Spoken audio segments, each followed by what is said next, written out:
অন্য প্রসঙ্গে অভিবাসনের নামে প্রতিনিয়তই পরিবর্তিত হচ্ছে মানব পাচারের কৌশল। সমুদ্র পথে বাধা আসায় এবার বেছে নেওয়া হয়েছে আকাশপথকে। জাল নিয়োগপত্র ধরিয়ে দিয়ে শত শত বেকার তরুণকে পাঠানো হচ্ছে মালদ্বীপের মতো ছোট্ট দেশে, যেখানে কাজের সুযোগ নেই বললেই চলে। সংশ্লিষ্টরা বলছেন, এই অনৈতিক কাজে রসদ যোগাচ্ছে কিছু রিক্রুটিং এজেন্সি, আর তাদের সহায়তা করছে জনশক্তি রপ্তানি ও প্রশিক্ষণ ব্যুরোর কিছু অসাধু কর্মকর্তা। দেখুন ফয়জুল সিদ্দিকীর প্রতিবেদন।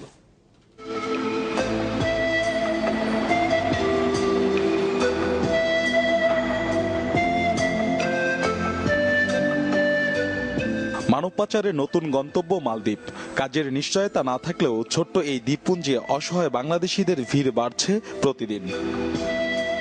গরিব মানুষকে সমৃদ্ধির স্বপ্ন দেখিয়ে পাঠানো হচ্ছে সে দেশে, আর এসবের পেছনে অভিযোগের আঙুল কিছু রিক্রুটিং এজেন্সি ও জনশক্তি ব্যুরোর একদল অসাধু কর্মকর্তার বিরুদ্ধে।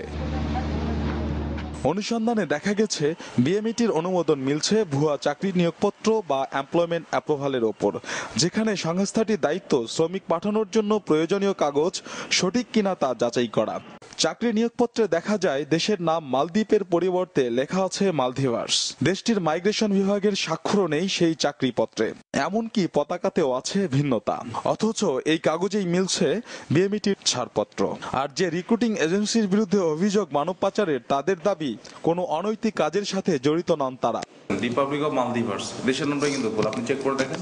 এটি আমগো দেয়, পার্টিটা দেয়, আমরা করে দিই। এই ভিসাগুলি আপনার ইন্টারনেটে যাচাই করার কোনো সুযোগ নেই, ঠিক আছে? যদি সুযোগ থাকতো তাহলে অবশ্যই এটা ভালো মন্দটা ধরা যেত।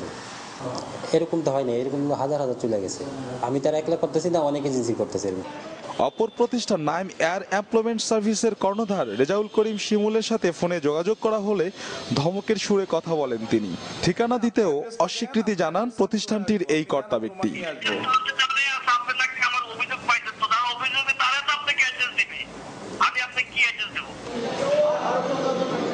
বিএমইটি অফিস থেকে ঠিকানা নিয়ে মতিঝিলে প্রতিষ্ঠানটির অফিসে গিয়ে দেখা মেলেনি শিমুলের। আর অভিবাসনের নামে মানব পাচারের এমন ঘটনায় বিএমইটির ঊর্ধ্বতন কর্মকর্তারা জড়িত বলে অভিযোগ এই অভিবাসন বিশেষজ্ঞের।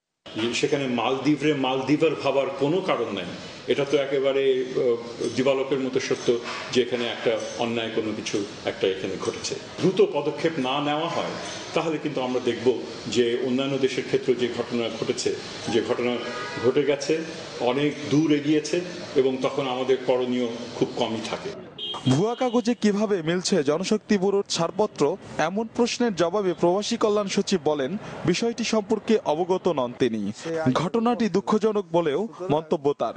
কোনো রিক্রুটমেন্ট এজেন্ট যদি এই ধরনের ফেক ডকুমেন্ট ইউজ করে ছাড়পত্র নেওয়ার চেষ্টা করে, তাহলে তার লাইসেন্স বাতিল, জরিমানা এবং ক্রিমিনাল লায়াবিলিটির জন্যে তার বিরুদ্ধে প্রয়োজনীয় ব্যবস্থা নেওয়ার ব্যাপারে মন্ত্রণালয় দৃঢ় প্রতিজ্ঞ।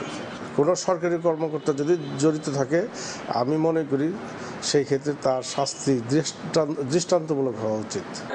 বর্তমানে প্রায় 50,000 বাংলাদেশি মালদ্বীপে কর্মরত আছেন। ফয়জুল সিদ্দিকী, চ্যানেল 24, ঢাকা।